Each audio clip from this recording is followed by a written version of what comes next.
Seguimos con entrevistas. Jorge Torres nos acompaña, sociólogo, académico, investigador y analista político. El escenario electoral más o menos dentro de lo que ha sucedido en las últimas horas también con la sentencia al expresidente Rafael Correa, pues tendrá un nuevo panorama dentro de lo que va a ser las elecciones. Gracias por acompañarnos y muy buenos días. Un poco, ¿cuál es la lectura que se puede generar y cómo cambia la situación en torno a lo que ha sucedido el día de ayer, a lo que se proyectaba dentro del proceso electoral y político? Bienvenido, gracias por acompañarnos, señor Torres. Buenos días, Mauricio, y un saludo a toda tu audiencia. Un gusto participar en tu programa. Lo que sucedió ayer en sí marca realmente también un antes y después de lo que sería la política ecuatoriana. Bueno, yo no sé hasta qué punto, eso lo dirán los historiadores a futuro. El movimiento correísta o el movimiento de la Revolución Ciudadana en sí mismo es un movimiento que depende bastante de la figura de Rafael Correa.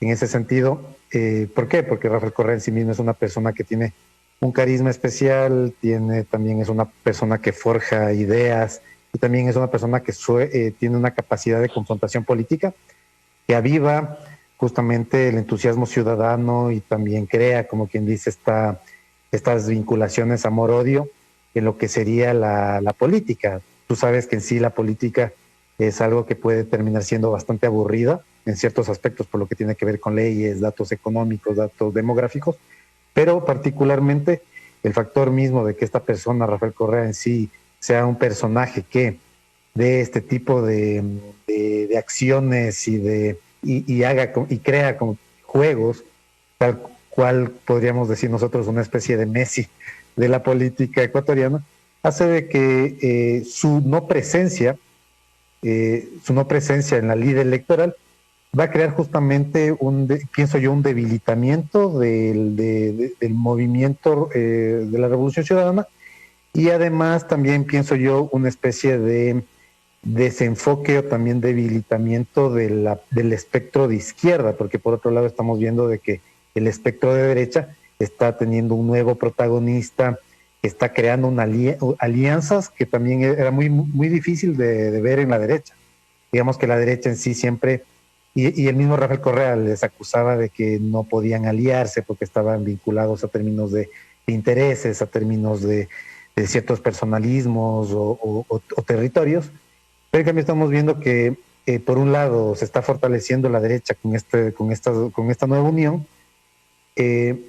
sobre todo la unión que sería Lazo Partido Social Cristiano.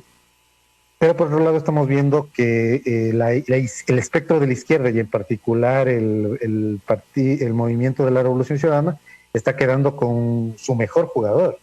Entonces estamos viendo de que hay que ver, y eso también no me aventuro mucho, hay que ver cuáles serían las últimas mediciones electorales o podríamos decir de intención de voto, porque pienso yo que va a variar. No sé hasta qué punto se mantenga, por un lado, lo que sería el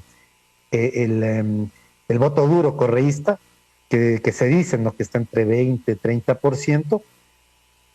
Si ese voto duro se queda con Correa, sin Correa, y hasta qué punto en sí mismo también el candidato Arauz va a tener el suficiente carisma para poder integrar a más votantes, porque ese también yo pienso que era un poco la virtud de Rafael Correa, que podía justamente con este juego atraer a votantes sobre todo indecisos. Por ejemplo, en ese análisis me parece muy interesante el hecho de que hay un 20-30% que era el voto duro que tenía el correísmo, que lo ha mantenido, que es un porcentaje muy alto. Con eso, más la dispersión que tenía la derecha, pues les era suficiente para alcanzar triunfos electorales. Pero ahora se podría decir, suelto ese porcentaje de votación dura del correísmo al no tener a Rafael Correa como candidato. Aparte de eso, tampoco existe dentro de la tendencia un candidato que pueda, pues, aglutinar o recoger o convocar a ese porcentaje, porque la única certeza quizás de ese 30% es que no va a votar por la derecha.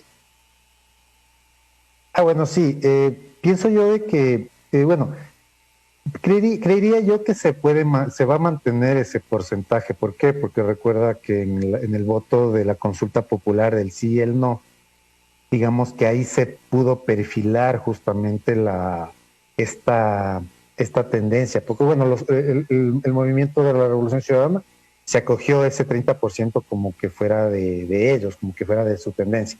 Ahora bien, también hay que ver de que existen, digamos, otros grupos, podríamos decir el grupo de Pachacuti, que obviamente, bueno, entró atropelladamente, pero digamos que también podría asumir justamente esa posición. Digamos que también podrían existir otros grupos de la tendencia de la derecha, centro derecha, que también podría recoger algunos elementos, porque ponte, recién yo había visto un análisis, una investigación de un amigo que él hace, digamos, una especie de observación con respecto a la diferencia entre los votantes correístas y los votantes no correístas. Y la cosa es que él encuentra de que en los temas que podríamos nosotros podríamos decir de izquierda o derecha, por ejemplo, el tema del aborto, o temas que tienen que ver con factores económicos, él encuentra de que realmente no hay una distinción tan marcada entre gente que sea entre los correístas y los no correístas. Entonces, más o menos, él saca en conclusión de que realmente la diferencia se da solamente en la persona de Rafael Correa o en la personalidad de Rafael Correa. Entonces, en sí mismo, lo que podríamos decir de que podría yo pensar a futuro de que se va a mantener ese porcentaje. Bueno, hay que ver, porque digamos, pienso yo que también como que se ha vuelto un poco de mito que se hable del 30%, entonces yo por eso digo, no te aseguro cómo va a estar, digamos, la medición, porque capaz, digamos, Arauz, digamos, no sabemos si va a tener 30% o 20% o un poco menos. Pero en todo caso, digamos, entendemos de que existe un voto duro, pero yo pienso que ahorita lo importante y lo importante que era la figura de Rafael Correa, que pudiera traer justamente los votos que se denominan flotantes o no seguros, los indecisos, porque realmente lo que se está viendo, y eso se ve, digamos, no solamente se ve en el Ecuador, sino se ve en otros países, que cada vez el voto indeciso crece más y por ende por eso aparecen justamente los expertos en marketing político. Ellos lo que te dicen es que a la semana antes es donde se decide justamente ese porcentaje importante. Entonces ahora bien hay que ver, y también ese es el otro punto, que hay que ver hasta qué punto el voto duro de la derecha y específicamente el voto que busca llevar Lazo va a estar a un mismo nivel de competencia con el voto duro de Correa, porque fíjate tú de que históricamente el voto de Correa o el voto duro de la Revolución Ciudadana siempre ha sido notablemente superior al voto duro de Lazo, que Lazo, digamos, que históricamente se puede ver entre un 8, un 10, hasta creo que máximo 11%, frente al 30%, entonces hay que ver hasta qué punto las alianzas que está haciendo Lazo van a ser alianzas que pienso yo de que es bastante positivo en el sentido de que se marque justamente una tendencia de derecha clara, porque digamos... O sea, es decir, un potencial sí de Otto Sonnenhösner y un potencial sí de Álvaro Noboa a esta invitación que lo realizó el día de ayer o el fin de semana Guillermo Lasso para que se unan a su proyecto político, podría consolidar ya, porque claro, por lo menos en las tendencias iniciales, Sonnenhösner tenía una intención de voto bastante alta y Noboa también la tenía, es decir, si logra endosar estas intenciones de voto que Sonnenhösner y Noboa tenían a la candidatura de Guillermo Lasso, pues podría ya ser algo mucho más contundente en torno a la posibilidad de contar con un apoyo fuerte para las elecciones por parte de Guillermo Lasso. Sí, bueno, aquí yo dividiría en dos partes esa idea, porque de la idea de justamente esta conformación de esta unidad de centro derecha o de una derecha marcada. ¿Por qué? Obviamente, digamos, tanto como se había visto, Álvaro Noboa, digamos, sí tenía, digamos, podría decirse una popularidad específica, obviamente, dada su personalidad también muy particular. Otto Sonnenhösner también, digamos, había mucha gente que asumía justamente una postura de liderazgo de este personaje nuevo, porque en realidad era nuevo. Y pienso yo de que en sí la campaña que está haciendo es una cosa interesante. O sea, se ve que Lasso ha madurado mucho en torno justamente al poder crear alianzas, porque también, digamos, que yo he podido observar en su base, la base que ellos tienen en sí les ha permitido a ellos tener, como quien dice, diálogos también por territorio. Eso también, digamos, es positivo como para su tendencia y para su movimiento. Ahora bien, yo pienso que en esto hay que también ser un poco cautos, y ahí va mi segunda reflexión, porque estamos viendo que obviamente esta es una alianza por el tema del electoral, por el tema electoral.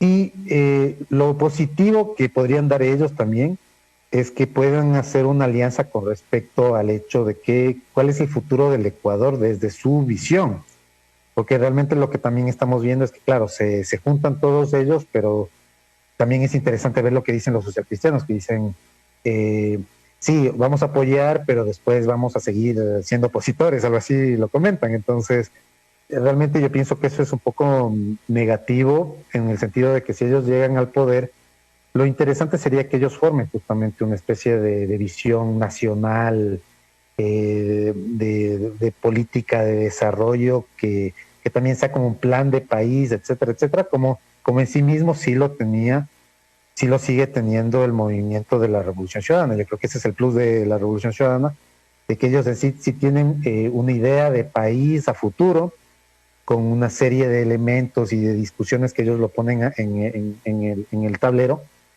Pero en cambio acá estamos viendo de que sí, si bien se están organizando la tendencia de la derecha y bajo el liderazgo de Guillermo Lasso, yo no veo claro una posición con respecto a qué país nosotros vamos a tener después.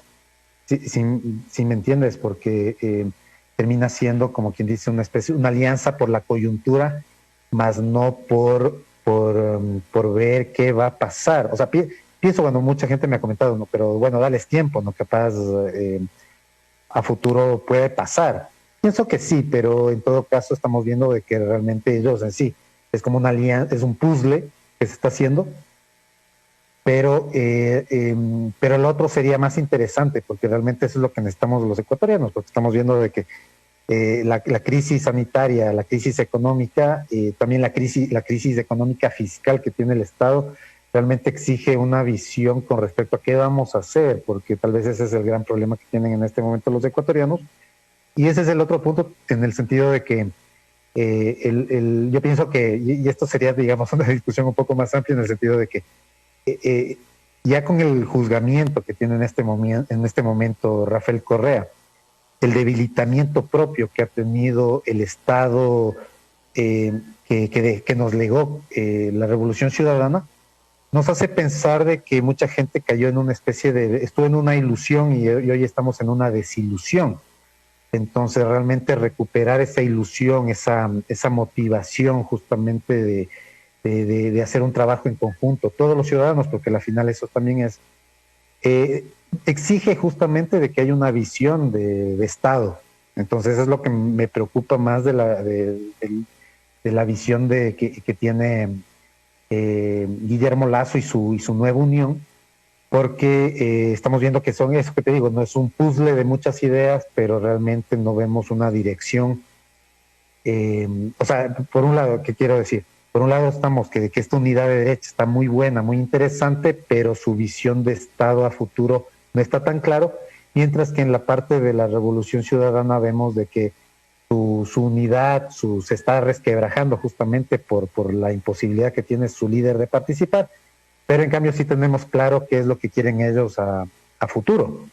Entonces, poco sería, mientras Lasso genera acciones coyunturales, los otros al menos tienen un proyecto que presentar, algo un poco más sólido. Básicamente sería eso. Sí. Señor Torres, le agradecemos mucho por esta reflexión. Este diálogo importante, conocer estas visiones, porque el panorama político sin duda cambia radicalmente con lo sucedido el día de ayer.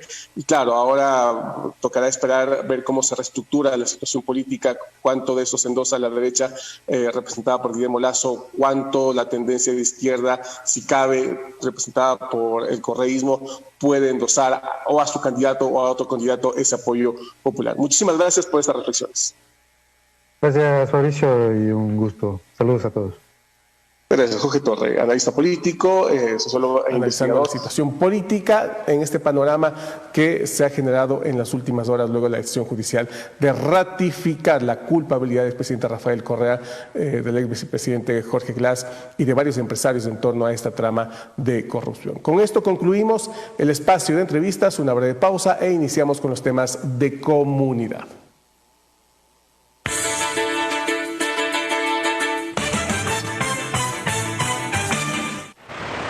TVN Canal está de aniversario y por sus 20 años prepárate a ganar un auto Chevrolet V 2020 0 kilómetros para ti y toda la familia.